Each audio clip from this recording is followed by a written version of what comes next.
Congratulations, YouTube. You did it.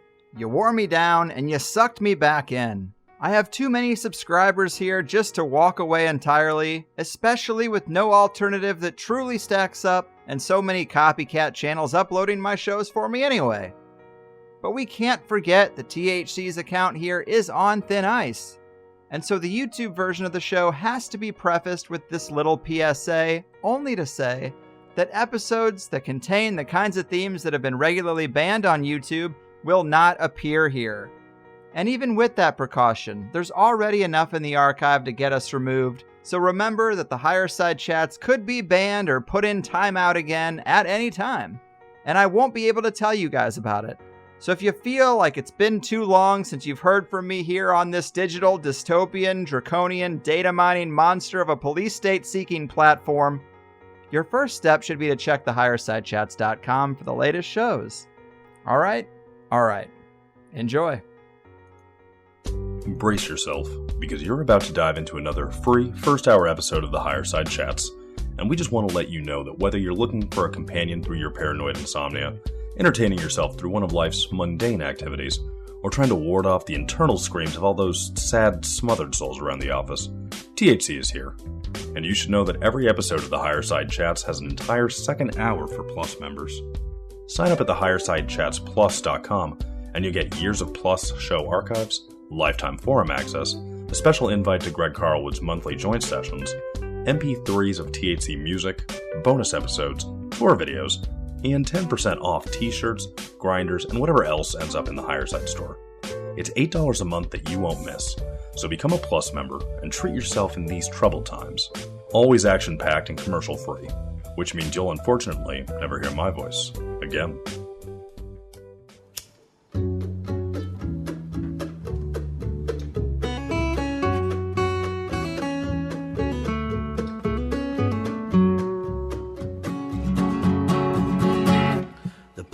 Puppet masters almost surely have a plan. There's clearly maybe something there beyond the realm of man. Until we've thoroughly tested every last close-chested view, find the more you think you know, the less you really do. Where would we be without THC? We know they're lying to us, just don't know to what degree. Where would we be without THC? The Higher Side Chat Show. Greg Carlwood and Company.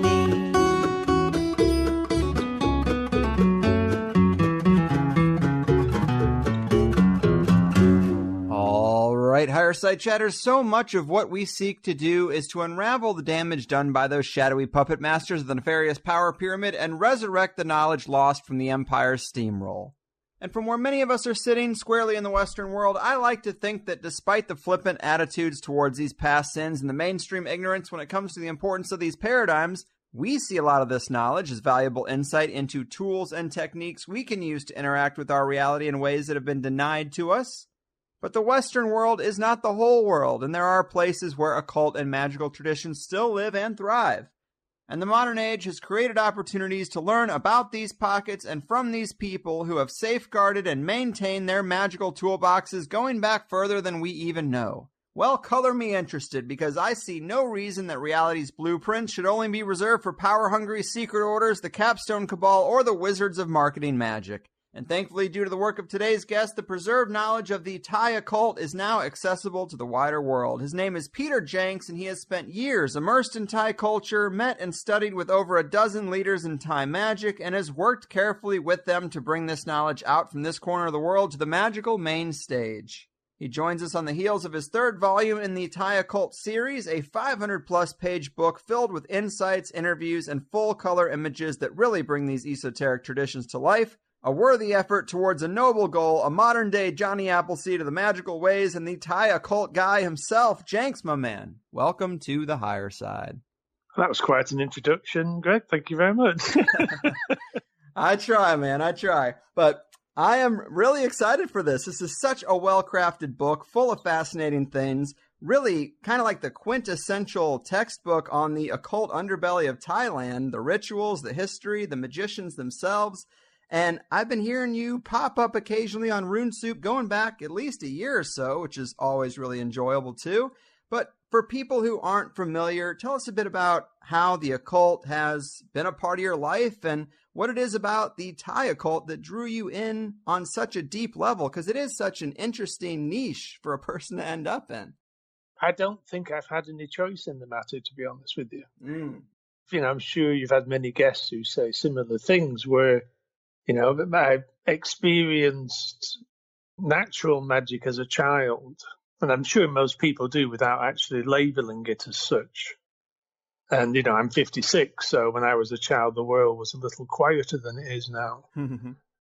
And first coming to Thailand in 1991, everything just fit. It was like coming home. And everything kind of slowly went into place. I started to realize why all my friends were witches or interested in various arts. And I started to see nature in a completely different way. I started to see the magical quality of nature and also see the level of dedication that people have here towards spirituality, really. And it was a recent thing in the paper that Thailand's one of the most spiritual nations in the world. And it's done in such a quiet way. It's a part of life. And when I started investigating the Thai occult, which took me years to get into it because there's many levels, there's many layers of this stuff. There's the stuff you can find out on the internet.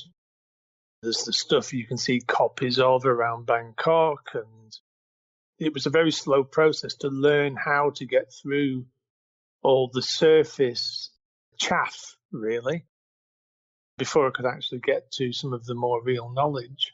And when they started to access some of that knowledge, it became very apparent that most of the stuff available that I'd actually tried to research was off the mark. And there was no single book dedicated to the subject. There are single books dedicated to the Satyan system, which is part of the Thai magical system anyway, the magical tattoos. But there was nothing specifically on the Thai occult practices themselves. So I undertook the first book about 3 years ago, and it was a book to reference everything, to try and find out what we could reference, what could be proven, and then kind of annotate what we knew at that point, which is why I can't read that book now. It just drives me insane because it's so loose. But by doing that book, it did its job, which I understood before I did it, whereby if I could go to see the Ajarns and see some of the magical people and prove that I could release books officially, they'd be more likely to help us understand this system. And that's exactly what happened. And without those first two books, I couldn't have done this book. And this is the one. I'm not doing it again. It nearly killed me, man. It was really hard work. I believe it. But I don't think I need to do it again. This is the benchmark. This is the benchmark that I wanted to achieve. And since it's been made, I think there's only 2 words I want to change in it, which is unusual for an author, I presume. Yes. I've never been an author before I did these, So that was the ideal.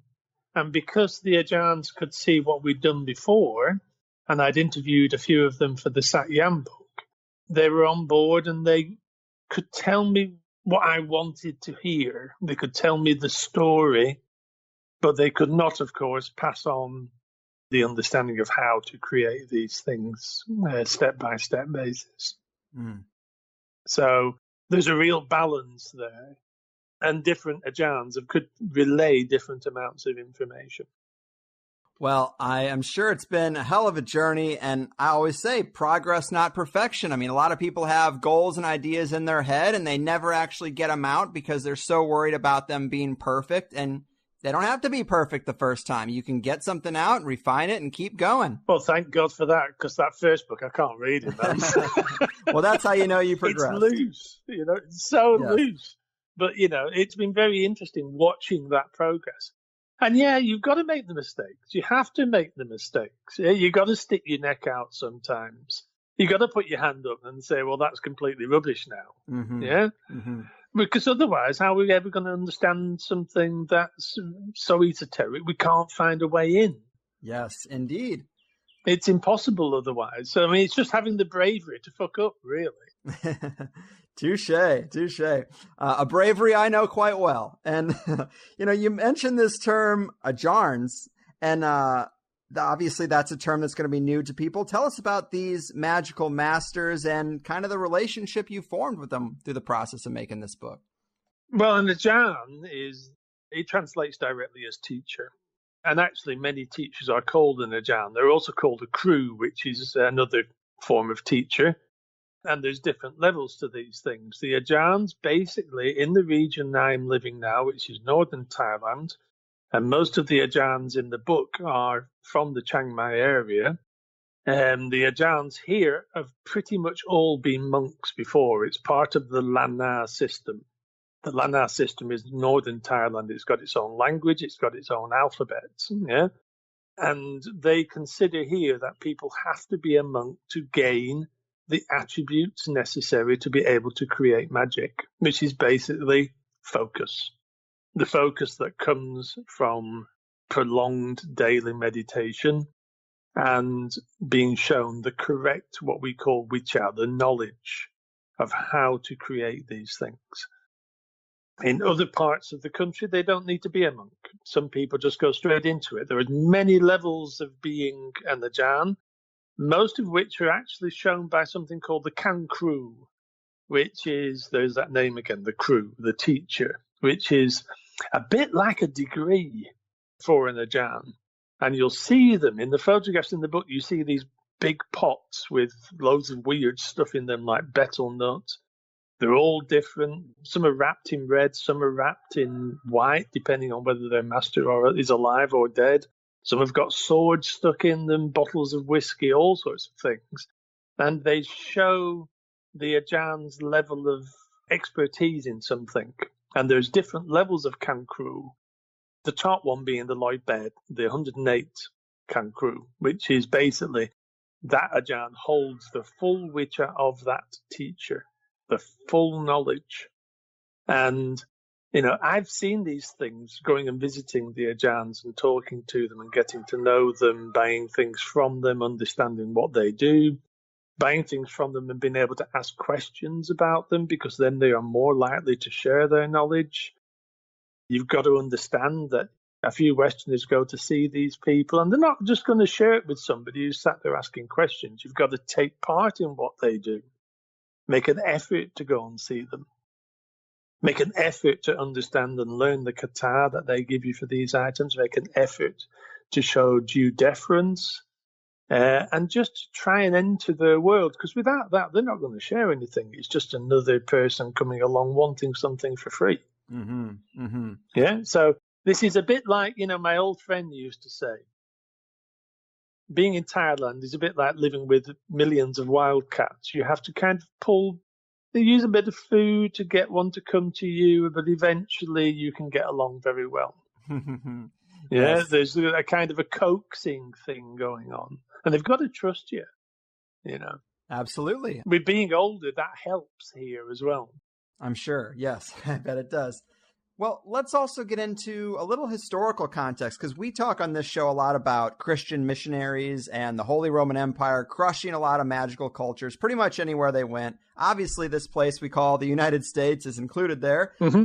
But in the East, even though they've had plenty of violent tyrants of their own, the spreading and adoption of something like Buddhism seems to have been a lot less destructive to the cultural traditions it encountered. How do you compare and contrast these two different situations?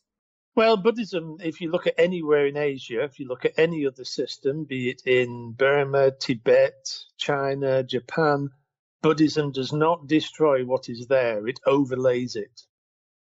So in many places, especially in this particular region, now the region does not correspond to the current map, if you know what I mean. It's a region of land. It's not confined by borders. But in this region, the Buddhism overlaid a very strong traditional form of magic, and in the end ended up helping it to become what it is today, because basically it did not interfere in any of it, but what it did is that it offered a chance to learn and become more focused, and it offered a chance to bring a protection that was necessary to some of the magic that was here, because a lot of it was really wild, and some of that wild magic is still available. You can still find out about it. It's still practiced.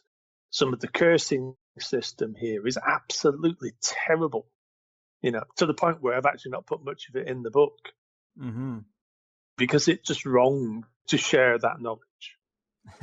Right, a little irresponsible. Yeah, well, it's too much, and then it would kind of unbalance the actual book itself, yeah?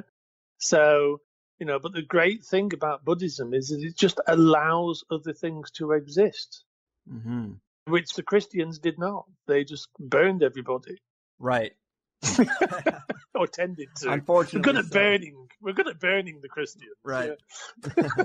So to talk a little bit more about spirits and how they're thought about in modern Thai culture, let me quote the book where you say, "The spirits in Thailand are thought to play a part in many different aspects of life, and because they are believed to be mischievous and meddlesome, are appeased with offerings and incantations. Thai spirits are known for their fickleness and unpredictability, which is due in part to the lack of a hierarchy within their ranks, although luckily they are just as easily bribed as the police and politicians," which, is a perfect quote for this audience because we love that little jab at the system there at the end.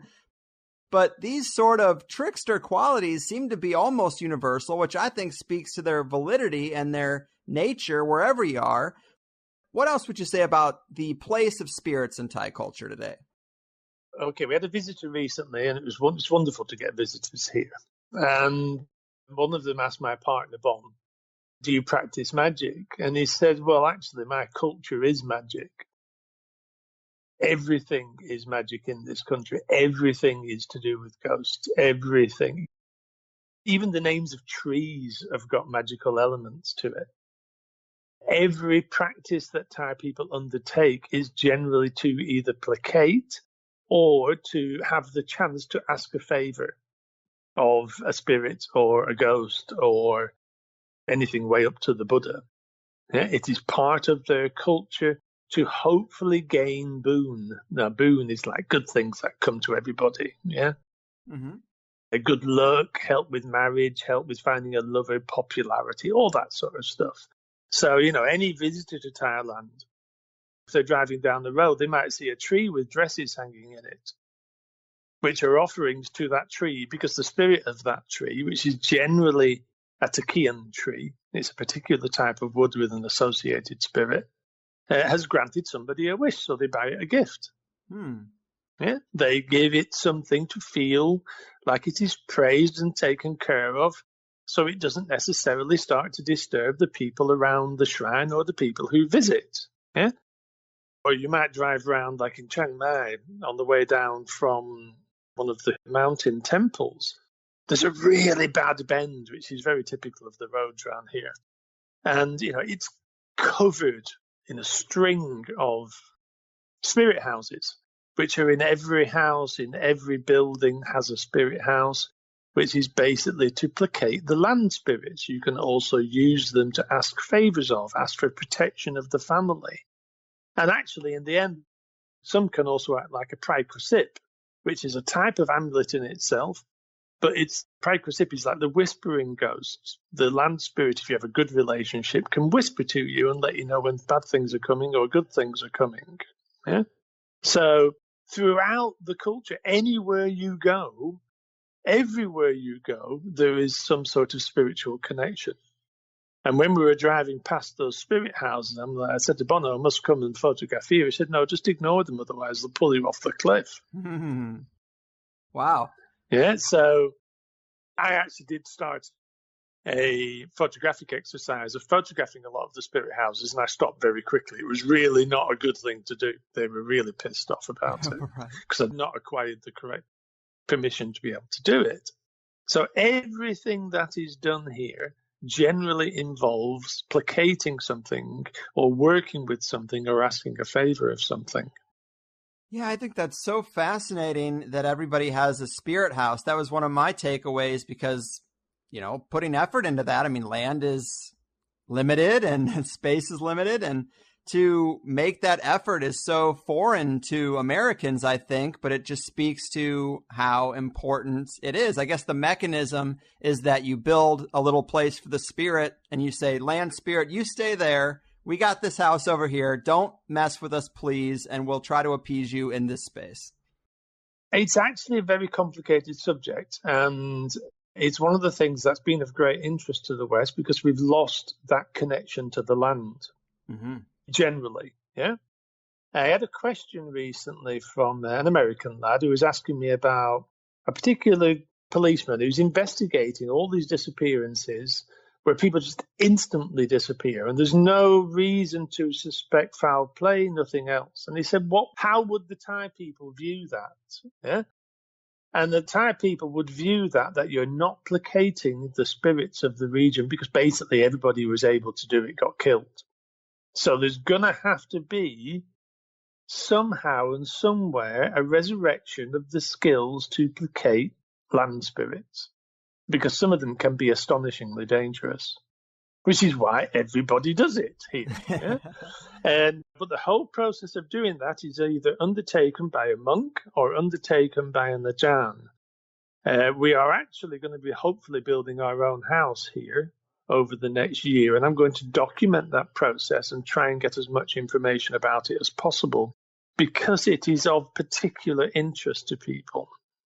Generally, they will bless the first post that goes into the land. The position of the spirit house has to be chosen by somebody who knows what they are doing. And that same Ajarn or monk, and I will be using Ajarn Sir, who's one of the Ajarns in the book because he was a monk for 18 years, will position it correctly, that spirit house correctly, and basically persuade the spirits to go into that house and be placated and have offerings made to them by the people who live on the land. And that usually will mean in the morning you take out a bit of food, a bit of, there might be some rice you've got left over, burn some incense, or usually 3 sticks because of the relationship to the Buddha, the 3 gems. And you pray to the spirit house and you give offerings. And then basically all the birds come down and all the ants come up and eat everything that's on there. So everything kind of recycles back into nature. But the whole process of this, I really need to write down because basically I think that most of the West, we have lost this. I'm sure we used to have it. We used to have this information. There used to be a system of being able to do it. Mm-hmm. It's been lost, and I need to find the correct situation where an Ajarn will share the knowledge, the basic story of how to do it. And that's one of the aims for the next year. And I'll probably either do that as an appendix to this book as a PDF, or I might just stick it online. I don't know. It depends what we can find out. It depends how deep the information goes. But it's something that I really think we need to kind of resurrect in the West. And that's been one reason for doing this. This is such an ancient system. Bits of this system can act like a sticking plaster, and all the wounds that have been taken out, all the damage that's been done to our systems.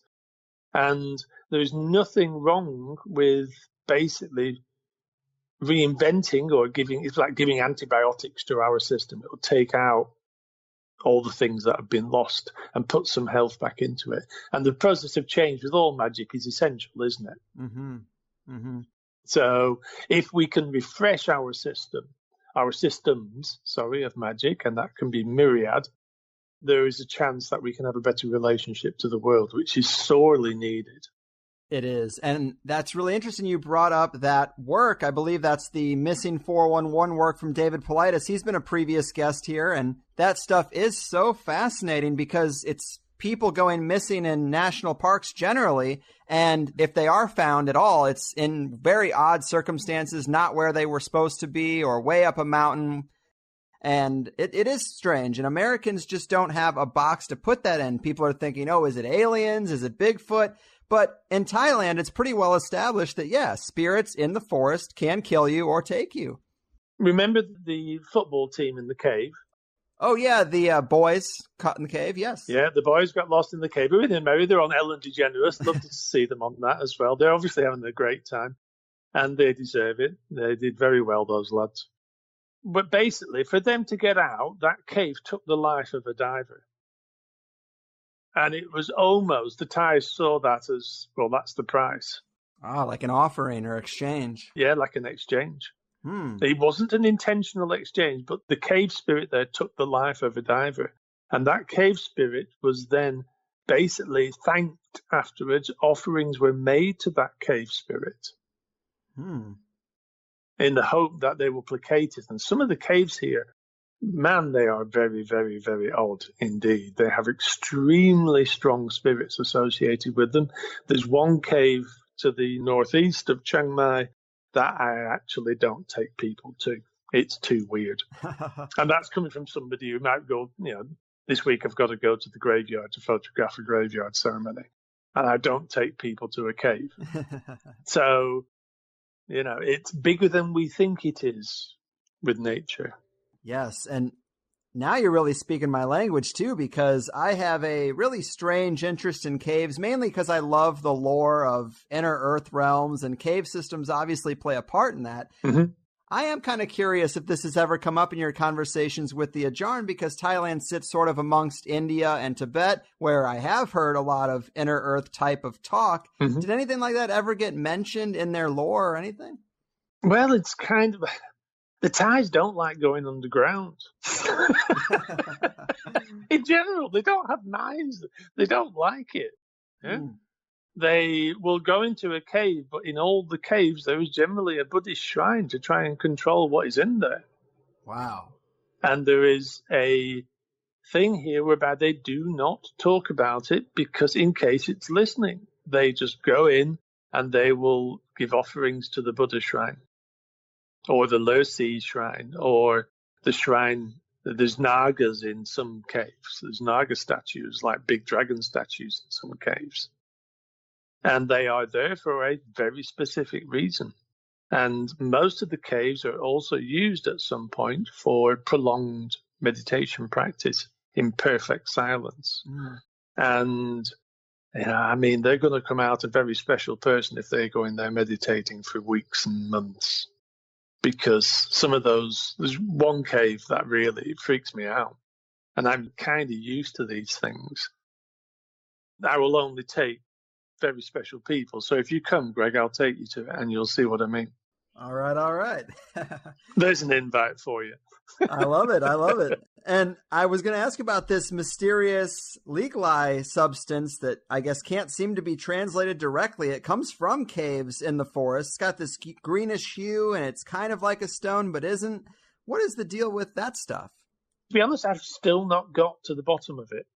Leklai is one of those substances that has become terribly misunderstood or misrepresented, and there's too many fakes and there's too many versions of it and there's too many types for anyone to be sure, and nobody will give a definitive interview on the subject. But in the book there is an interview with Ajahn Piyatsiti, who is one of the very few people who will insert Leklai into the body. And his Leklai feels like a forest. It feels like a jungle. It's one of the few Leklai I've ever held and thought, actually, yeah, I get that. Rather than it just being a magnetic stone, which we have in the West. It's not just that. It's something much, much, much deeper. But there is no Ajahn will interview about Leklai because they have precepts and they have to avoid lying. So they will not give a definitive answer to Leklai. But even Ajahn Piyatsiti, who inserts Leklai into the body, he has to source it from a Leklai master. And I said, well, would he interview? And he said, no. Wow. So I can't get to the bottom of Leklai, which is, one of the things that people are very interested in. But basically, it is inserted into the body to balance the 4 elements within you. It also helps with personal protection. And I can't get any further. It's meant to flow to protect in the body, flow to anywhere where somebody might shoot you or try and stab you, and to protect the body. But its main purpose for Ajarns is to balance 4 elements: earth, air, wind, and fire. Or, as they say in Thailand, Din Nam Lom Fai, which is earth, water, wind, and fire. That's how they pronounce it here. Well, I thought that was one of the most fascinating parts of the book, just because it is this mysterious substance that is apparently natural, made in caves, and requires a master to kind of find it and seek it out. And I just think that kind of stuff is provocative. Yeah, but there's also this thing whereby there's a legend whereby, you know, people coax it out of cave roofs, the roofs of cave, and it's meant to drip down like plastic. Well, most of the Ajarns I know think that's bollocks, which is the English vernacular for saying it's rubbish. Yes. There is no evidence that that occurs at all. And all this thing, well, when I'm doing it, you can't photograph it, etc. It just makes it... I'm very suspicious towards coaxing Leklai out of rock. Right. But it is something. But there is Leklai. There is real Leklai. But we have to be extremely careful and keep a very open mind as to what it is itself. Because if the Ajarns will not comment on it, there is a very good reason for it. Mm. Yeah. So one day I hope to get to the bottom of it.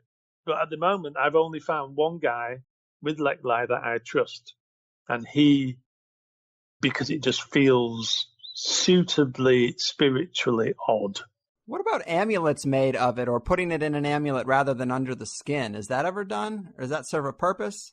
Well, amulets, I mean, there's been some great amulets made from Leklai in inverted commas. Generally Buddhist, but generally they are like magnetic materials.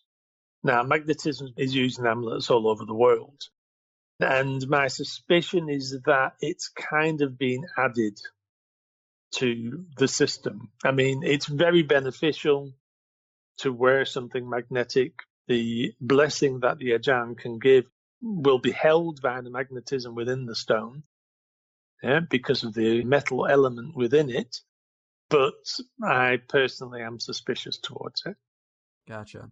So something you said in your interview with Gordon recently stuck out to me, and I've been itching to have you elaborate. But you mentioned that all the politicians in Thailand use magic, often pretty dark stuff. And I'm always interested in the intersection between magic and power, wealthy politicians or royal families, whatever. Mm-hmm. But what can you tell us about magic amongst the Thai elite? Well, firstly, we don't know fully, okay, because nobody has access to it. Right. But the 2 strata of the society that practice magic are the very poor and the very rich, because if you think about it, they're both very insecure. In many ways, and they want to back up their life using magic. In times of trouble, in times of political trouble, in times of political strife, in times of, well, actually, even in times of peace, the higher echelons use magic. The royal family basically has the call on the top monks in the country for a start off, which, you know, is phenomenal amount of power in that in itself. Now, when we had all the political problems, people basically tried to acquire more magical power to be able to give them the boost, to be able to win their cause. There was a very famous example. I hope I don't get in trouble for all this. There's a very famous example of when Mr. Thaksin tried to remake the Erawan Shrine, which is on a major intersection in Bangkok and one of the most popular shrines in Bangkok. Basically, to attempt to redirect the spiritual energy of people praying there to him.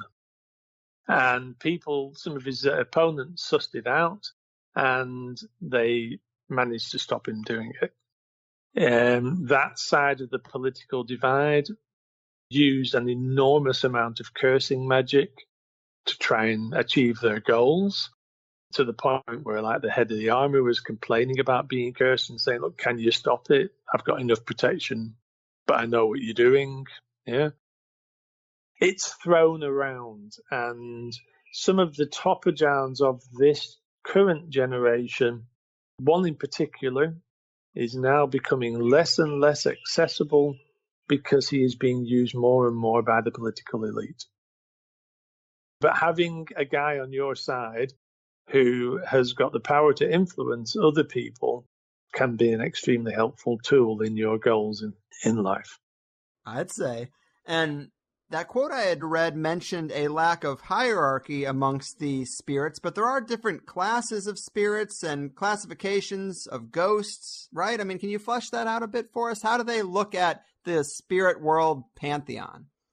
Well, if you can relate it directly to an altar, to a Thai altar, I'm going to answer it in a very different way than we did in the book. Okay, so you can relate it directly to a Thai altar. On the lowest level, you have your ghosts. Now, not all ghosts are represented in Thai amulets. There's thousands of types of ghosts here. So this is not named people. This is not the ghosts of people. These are ghost types, including the Preta, which is like the hungry ghost, the Krasur, which is represented as a floating head, a head floating around with her intestines underneath her. There's millions of them. Yeah, they're everywhere. But they are not represented in the amulet system. The amulet system tends to have the lowest level for the ghosts of people who have died in a supernatural way. They're called pry deaths. Pry is human material. And the pry death basically lends a supernatural quality to their physical materials. And the pry deaths basically create either a Pitai Danglom ghost or a Pitai Hong. The Pitai Danglom is a woman who dies while pregnant. They are one of the strongest forms of magical power available in this country. And a good example would be Menak. Menak is, there's millions of films about her. There's a story about her in the book. She's Thailand's most famous ghost. Absolutely terrifying. If you're ever in Bangkok, go and see her. She's at Wat Mahaput, near to On Nut BTS station, and you will see what I mean. That's the quality of a lady who died while pregnant. So there's two ghosts there, and there's the protective element of the mother as well as the destructive element for having died. And these ghosts hang around because they've died before their time. They are stuck in the underworld. And that's the other classification is the Pitai Hong ghost. Now, Pitai Hong is somebody who died violently, accidents, being shot, or died by suicide, of which drowning is the best one for power itself. You also get them where someone's been struck by lightning, which is another amazing source of power. And these are very malevolent ghosts. They're angry and they're stuck again because the Thais consider it's terrible karma to die before your time in such a manner. To the point where, up until modern times, people of both of those classifications were buried in graveyards rather than cremated, which was very helpful to the Ajarns because then they could pop along and chop bits off and dig them up. But that practice has stopped about 15 years ago. So all these ghosts are then can be used to bring supernaturally positive attributes into life, generally attracting wealth, protection, attracting partners, attracting people. And the magical properties are a reflection of what each culture kind of needs, the needs of the people. Above the ghosts, you have the deities. The deities include Mebur, the lady with her legs open, and Prangang, and Kumpen as well. And even if they have ghosts associated with them, the deities are the important thing. The deities are praised in a different way. They're at a higher level. They're slightly less wild. They're more sustained, and they can bring great boon to life.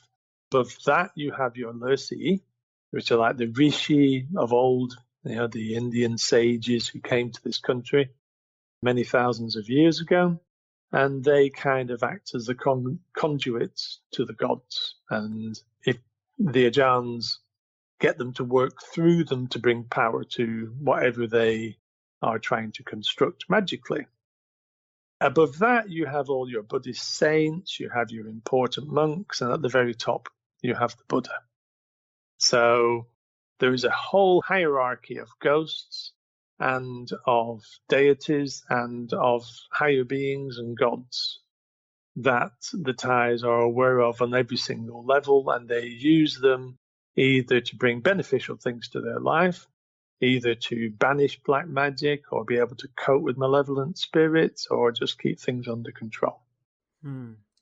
So let me ask you to elaborate maybe on Thai attitudes towards death, because some of these rituals and amulets that you write about do involve human tissue, like you mentioned, and it can seem a bit shocking or grim, but maybe that's just our own cultural residue or something. Well, not anymore, because on, Sabrina the Witch, they were baking babies. I think I think it's okay now to talk about these things. It's been on Sabrina. Fair enough. The floodgates are open. Yeah, exactly. I was very chuffed to see that. I was really pleased. It's a difficult thing for us to get over, but it is seen as a supernatural source of power. Same as a kid dying way before their time. Anybody who dies before their time can lend supernatural power. There's also the supernatural power of nature. And attitudes, of course, are changing. Thailand is now a modern country. They're bringing all sorts of laws in. Access to these bodies is getting less and less. It's even difficult to get the shrouds that cover people who've died in accidents because they're also useful. And, eventually in time, it is lessening already, quite shockingly quickly. So, the cupboard basically is the skills of other form of magic is coming out. They're using less of the human materials. And because people also don't necessarily want to wear a chunk of somebody's skull when going out to the cafe. It's just changing society. They're going to keep those things, and people will still produce them, but perhaps produce them in a different way. As far as the relationship to death goes, it's just part of life. It's Buddhist, That is what I was going to ask you, though, because with these amulets, it seems kind of dark. Like you have a piece of a person's body and it's connected to their spirit. But what is the relationship there? Because it seems almost like I'd be pretty pissed off if I died and somebody took a piece of my skull and put it in an amulet. And now I'm bound to them or in some kind of slave situation. Is there a relationship that's more reciprocal when you have a piece of a person's body in an amulet? Yes, there is. The relationship is that they get a chance to feel life. And also they are paid for any favors given with merit. Yeah, and merit is gained through good actions, the simplest of which is like giving to charity or being really helpful to somebody. And merit, the Thais consider that merit is how they can start the climb to get out of hell. Out of the lower regions, because all these types of ghosts are stuck. Yeah, like with Kumantong, which is people find really difficult in the West because it's a child ghost. These ghosts are stuck in the underworld and it's terrifying. So it's considered an act of metta in a way, which is loving kindness, to help these things. Now, also, you can see this as a bit of an excuse for using a ghost or getting a ghost to do favors for you. But in time, it is possible that some of them will reincarnate. Although there are beliefs around that, like a suicide victim will not be able to reincarnate for at least what should have been their natural lifespan. Yeah, so they might be stuck for 60 years or longer. And if they can acquire the merit to be reborn, they can be reborn. Now, there's also two aspects that you have to consider from the two prevalent systems here, the Central Thai system using the Com script, the Cambodian script, and the Northern Lanna system. In Lanna, they tend to use the actual ghost of the person that died. Yeah? In the Central Thai system, they have the ability through certain meditative practices to create a new ghost. So first they will get the ghost that's in the materials to move on. Yeah, it's a ritual called Bangsakon Dai, which is where they help them pass on. And then they create a new spirit within that amulet, within that human material. And it's a combination of, I don't know the full details, but it's done using a combination of 32 parts of the body meditation and various kata and the 4 elements. Now, I have a lot of chance to compare the feeling of these two things, the two different ways of creating it. And it all basically depends on the Ajarn who's made it. But often, as Ajarn Apichai has said, you might get a spirit that's just got some ugly, bitter old man in it, but you don't want that hanging around your neck. So we get him to move on, and we put something in that's basically been created by the Ajarn. That can be extremely helpful. So depending on who stole your human materials, Greg, they would do it in one of two ways. Fingers crossed. Fingers crossed. So whatever you do, don't die by violent accident. That's a high stakes game. It sure is, I tell you. That's life, though. So yeah. You also write in the book how some of these amulets can sometimes be too powerful for the wearer. And in another interview, I heard you give a great analogy where you equate it to a scooter versus a big motorcycle. They both work, but if you get a bike that's too big for you to handle, you're going to have a bad time. Yeah, well, it can be difficult. I mean, everybody does it. Everybody ends up getting something at some point where you think, Jesus Christ, what have I got around my neck? It actually weighs on the chest. You can sometimes feel like heat coming from it. You can sometimes feel a definite weight on the chest. It can restrict the breathing. Yeah, we've all done it. Generally, it's not too extreme. I had a Rahu amulet from my favourite monk, Luang Popina, and it took me 2 months to wear it all day. And all it is a piece of coconut with Rahu carved on the front. Yeah, but it's also seen as an ability, as a period of growth, whereby, we have to kind of adapt to it. Say more kata, say more of the mantra, and just basically raise our own sensitivity to these things and rise to meet it. It can be seen as one of the ways to rise as far as our own abilities go. So the problem in the West is that, we'll see something and we'll often go straight to the top of the tree. Oh, yeah, let's get a Luke Groke's foot, yeah? Or let's get, a chunk of a really violent ghost's leg or arm or something, and wear it as an amulet. And we can overstep the mark. We can try and go a little too far too quickly. What is generally recommended, as it is in the Satyan tattoo system, is that you start off with something that has some sort of Buddhist control, and then you can drift more towards the animism side. I mean, this morning around my neck, I've got 2 amulets, for example, both of which are rather special, which is a wonderful thing about buying and selling these things. One of them is actually the scrapings from the skull of my favourite monk, Luang Popina. So I've got his flesh around my neck. And the feeling is just astonishing. And he left his body for the use of these things, by the way. He was not hypocritical in any way. He was famous for his pry materials. And he just left his body to be used by the temple to sustain the temple. And the other one I've got is actually not pry, but it was made by a ghost. It's from about 70 years ago when a monk called Kruba Mai Hong got a very good-looking man, and they dug up a Pitai Tanglong body. And so the body of a lady who died pregnant. And the man sat behind her, held the hands of the corpse, and mixed what is called the sea punk, which is like a balm. Yeah? So it was made by the ghost. Wow. So I actually don't have a ghost around my neck. I have something that was made by a ghost, and the feeling is very different. And I have the actual flesh of a very important monk. So I'm extremely lucky with these things. I've managed to find be open to some amazing things. Right. In the end, we all find our own way. It's about you. It's not about what I've got, really. That's just an example of one person's story. All this is about the person who's getting into it and your relationship to yourself and your relationship to what you're wearing, which aids your relationship to the world.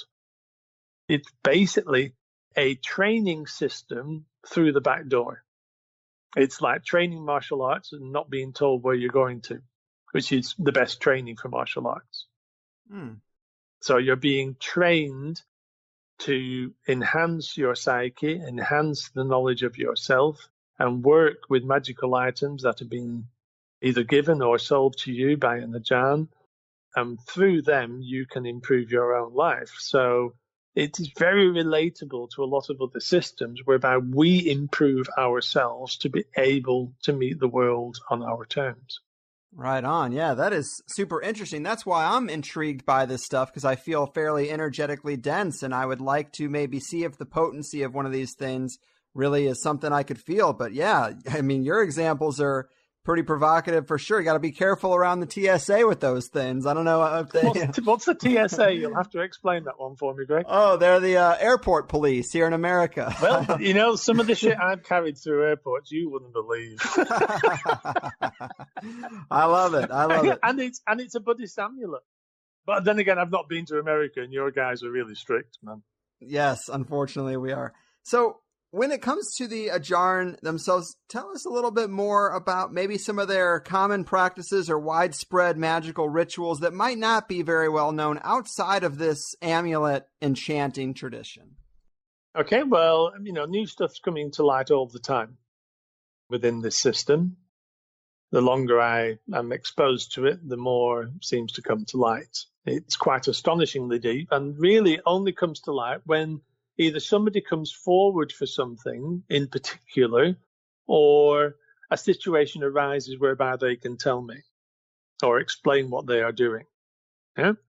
Like this week, I have to go and help with a ritual to change somebody's kind of life, really, and it's done remotely. They don't need to be there.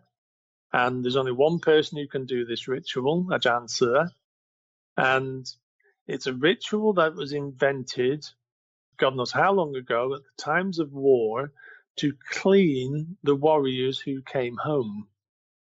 Now, because if they go out and kill and everything else, they might have ghosts or negativity, some extreme negativity hanging onto them. The ritual can also be angled to remove any appalling bits of karma that have been acquired in previous lifetimes. Somebody who's been terribly wronged by somebody along your lineage, that can impose on your present day existence. And Ajarns has the ability to be able to remove that. We went with one lady who'd had 2 abortions, and Ajarn, as soon as after meeting her, he said, "Oh, you've had 2 abortions, haven't you? We didn't know this before we went." And her mouth hit the floor, and she said, "Yes." He said, "Well, one of them's hanging on to you, and it's ruining your life." And we took her through the process of doing it, and she was resistant. So the great thing about being less gentle than the Thai people, Westerner, is that we could really push her through this, so the ritual would have a chance of working to improve her life. And the one we're doing on Sunday is basically somebody's just going through a really shit time. Everything's going wrong. You know those periods, Greg. Everybody gets it in their life where the feces is flying towards the fan and it hits, yeah? And I personally think they're an essential part of growth for all of us. But sometimes we need a help to get through it. And this is when a Thai or a foreigner will go and ask an Ajarn. The locals around Ajarns' Samnak, his place of work, if they have any problems like that, they will go and see him. You know, I've been in many times where there's been a local lady in there. She might be in her early 30s and unmarried and wants help from Ajarn because she's off to see a lovely new man that evening. So Ajarn will spend his time making her glow like gold. Wow. Yeah. So she's attractive, and it gives her a chance to bring something into her life that she feels that she needs. So, yeah, I'm sure it's very similar in nature to many other parts of the world. It's just bigger. I don't know about other magical systems, but from what I understand, what people have told me, it's just bigger. I've deliberately not studied other magical systems, so it didn't influence what I've done. Well, that was the thing, because like channelings and apparitions, that doesn't really come up much in the book. And I guess I was curious if in your years with the Ajarn, you've seen any spirits or actually communicated with spirits, or if that's even part of their system. Well, they communicate with them. Right. Yes, it is part of the system. But, you got to be careful what you write. You've got to be careful how it's seen. Yeah, you've got to be careful about it not being too tilted in any other direction. It should be pretty obvious to anybody reading what we've done that it's, of course, these guys can communicate with these things. Right. Obviously, they talk to spirits. That was a poor choice of words on my part. But I guess what I'm saying is I didn't really see anything like scrying or that group setting mediumship or anything like channeling per se. You mean letting a ghost come through you? Yeah, exactly. Yeah, there's none of that. Well, there is that, yeah, but like you get many hundreds of thousands of people in this country who might channel Shiva, yeah, or Lucy, or whatever else. The Thai Occult Ajarns, it's called Langsong. It's like being ridden, yeah, and the Thai Occult Ajarns are very skeptical towards it. Extremely skeptical towards it. There's only one Ajarn I've interviewed and know very well who has somebody who did that within his lineage. One. The rest, like there's one Katoi near Chiang Mai who channels Shiva, and one of the Ajarns just basically said, why would Shiva choose to go through a ladyboy in Chiang Mai? Yeah. They are very skeptical towards it because it's prevalent here. So the Ajarns are considered to be above that. Their samadhi, their focus is such whereby they will not get possessed. They can sit and communicate correctly without having to do any of that. So I've got to be careful here not to upset people, but that is their words, whereby they are above it all. If a Ajarn went into trance, sometimes you can be possessed by your Satyan tattoos. Yeah. But again, if a Ajarn did that, all these devotees would lose respect for him. Because he's meant to have the control. See, I like that. I mean, that's why we look at different cultures to see different ways of interacting with these spirits. Of course, if they all looked at things the exact same way, there'd be no difference. There'd be no reason to single out the Thai occult. So I do like hearing those little subtle differences. And we've talked about a lot of magical things today, a lot of powerful, energetic talismans and amulets. If I was to play devil's advocate for many of the Americans listening, I'm sure they've been fascinated. I'd like to think that even though we're Americans, a lot of this audience is pretty open-minded or we wouldn't be doing this. But there are still attitudes towards the occult and a general dismissal of it. I mean, what would you say to Americans who might have the attitude of, well, I never pay attention to the dead or land spirits. I don't have a spirit house. I don't pay any attention to any of that stuff, and my life is going just fine. I don't see a need for amulets or spirit houses. What are they maybe missing? Is this a more enriching situation, or what would you say to them who are just kind of cynical? Well, I would say, well, I'm really glad you're happy, because that's the only thing that's really important. Fair enough. Number one goal in life, man, is be happy.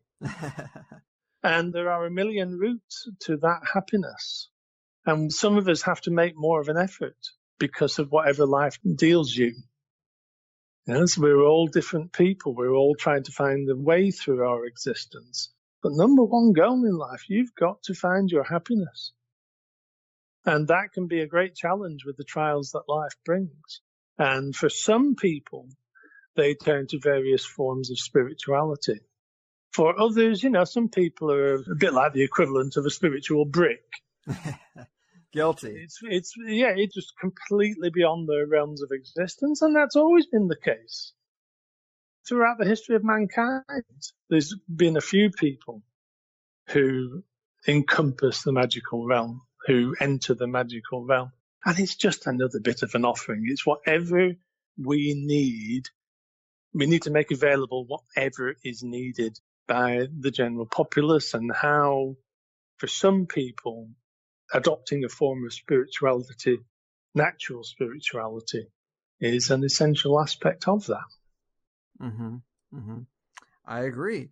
And so let me ask you this. Have you had anyone who came to you with strange experiences after reading your book? Do you think that the power in something like an amulet can translate through a photograph or anything like that?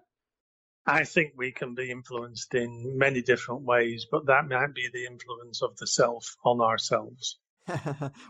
Possibly. And that's a big part of it, don't forget.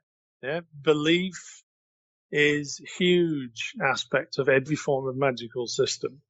Well, let me hit you with this. I actually waited till the end to bring this up, but I'm convinced there's a lot of power in this book, and you document some pretty intense rituals and include those photographs of what seem to be pretty potent magical amulets. And I say this because I've been reading it all week in preparation for today, and yesterday was pretty much just consumed by the book. Well, even though I repeatedly talk about how energetically dense I am, like a brick, I don't tend to sense spirits or anything like that. But last night I woke up from one of the most intense dreams of my life, very much like I was in the middle of a magical war. I woke up short of breath and covered in sweat, and I had anxiety about my own surroundings like never before. And I did not feel alone. And I walked out to the kitchen to kind of collect myself, and I noticed that the time was 2:55. I thought, that's interesting, being the witching hour and all. I get some water, I take a leak, as you do in the middle of the night, and then I look at the time again, and it's 3:05. And this was just freaky because somehow 10 minutes passed in what really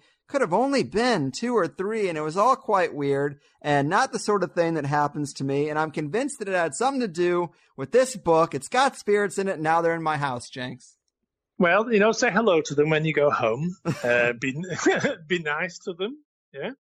And maybe you've just read something in there that struck a chord. It's possible. There's an odd use of language in there as well, which is deliberate. The book also folds back on itself, so it is not linear, and that is deliberate to make people read it more than once, because it's too big a system to read a book once. Also, most of the amulets in there are considered to have life, to be alive. The magicians are very powerful. They can do more than what we know. They are not on our realm. And I say our realm, as in the human realm, which includes me. And, reading about anything can bring a change. It jogs something loose for sure. Change should be the only constant in life. Because if we can change, we can adapt. If we can adapt, life stays fluid. If we don't change, just look at the diseases that are formed through stagnation. Yeah, so the unfolding of the flower is the important thing. Poetic. Yeah, that's the important thing. Just allow something to open, just to get a window through the dirge that often is seen in our lives. There's more. There's always more than that. Well said. And man, I just think this has been a really great time. I think the book is fascinating. I love to amplify the stories and knowledge of lesser known cultures. Glad we could do it. Before we go, do remind people of your website, the book, the Facebook page, anywhere where they can follow the ongoing work you're doing. Sure. The Facebook page is called the Thai Occult Books. Dead easy. The best way to find the website for the book is to go to my own website, thethaioccult.com, and just click one of the 2 books on the cover, and that will take you to the publisher, who is Timeless Editions of France. So that's all reasonably easy because it's all got the Thai occult in all the titles. Perfect. And any idea what is coming next? Is there another volume? Well, I was thinking about doing an appendix, but to be honest with you, I'm exhausted after doing this book. I believe it. I'm going to wait until it naturally occurs. I can't consider doing any more writing until really this settles. The knowledge in the book has got to settle within the people who read it. I might just release it as a quick PDF. I don't know yet. I might just stick it on the Facebook page as it arises. The next project I would like to do after a rest is the photographic one, because I have an access to their world, and I would like to tell the story of this book purely in photographs.